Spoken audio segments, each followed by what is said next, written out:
नमस्ते विद्यार्थियों, डॉक्टर कीर्ति की हिंदी की दुनिया में आपका स्वागत है। आज मैं आपके लिए हिंदी व्याकरण के अंतर्गत समास विषय लेकर आई हूँ, जिसमें हमने अव्ययी भाव समास पहले कर लिया है। आज हम दूसरा समास अर्थात तत्पुरुष समास इसको देखने वाले हैं। तो आइए देख लेते हैं कि इसके अंदर क्या होता है, तत्पुरुष समास कैसा होता है।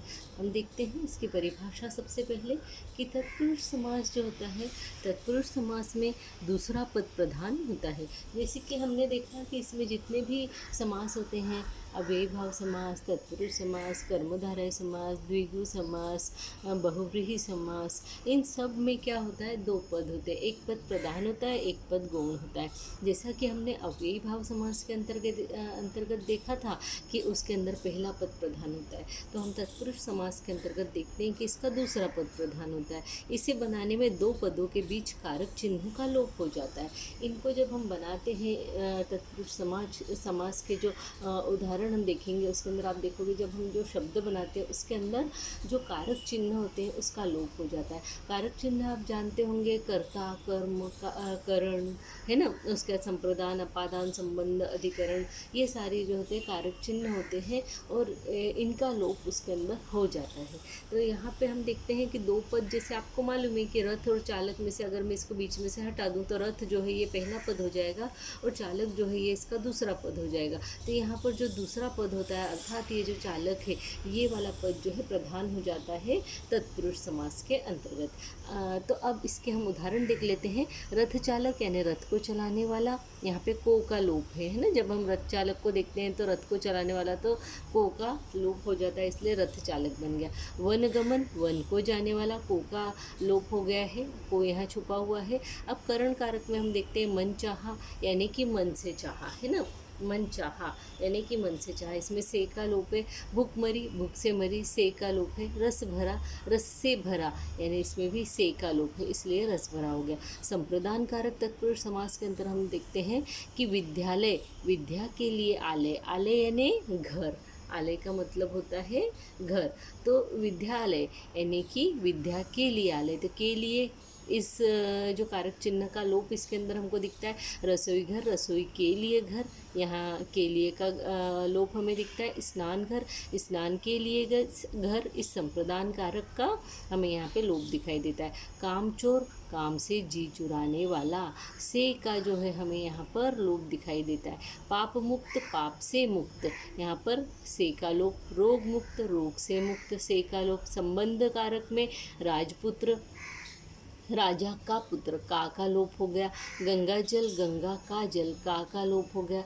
राजनीति, राजा की नीति, फिर से की का लोप हो गया। अब हम अधिकरण कारक के अंतर्गत देख लेते हैं, और अधिकरण कारक के अंतर्गत आपका ये आ जाता है कार्य कुशल, कार्य में कुशल, में का लोप हो गया।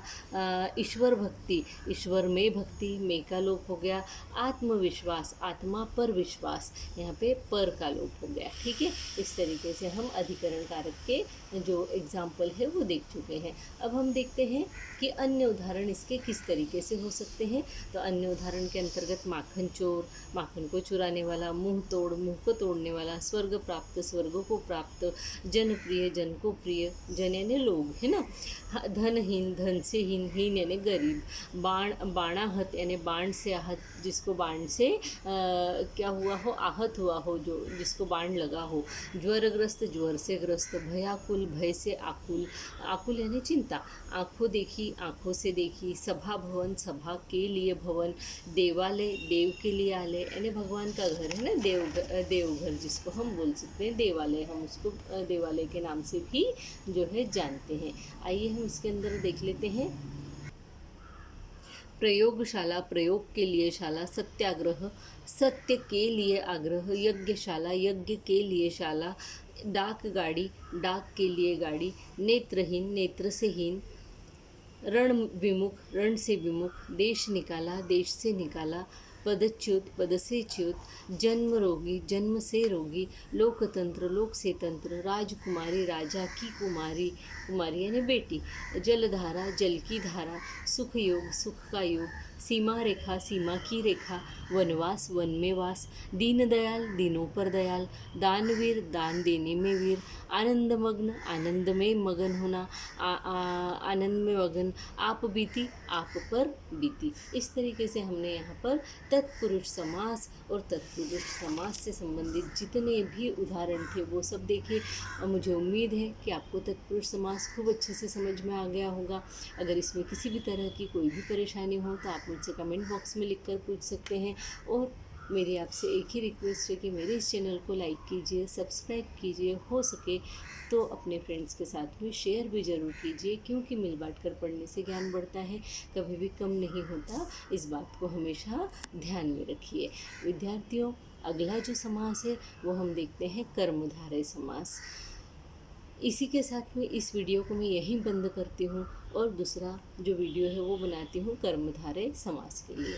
इसी के साथ में धन्यवाद, नमस्ते।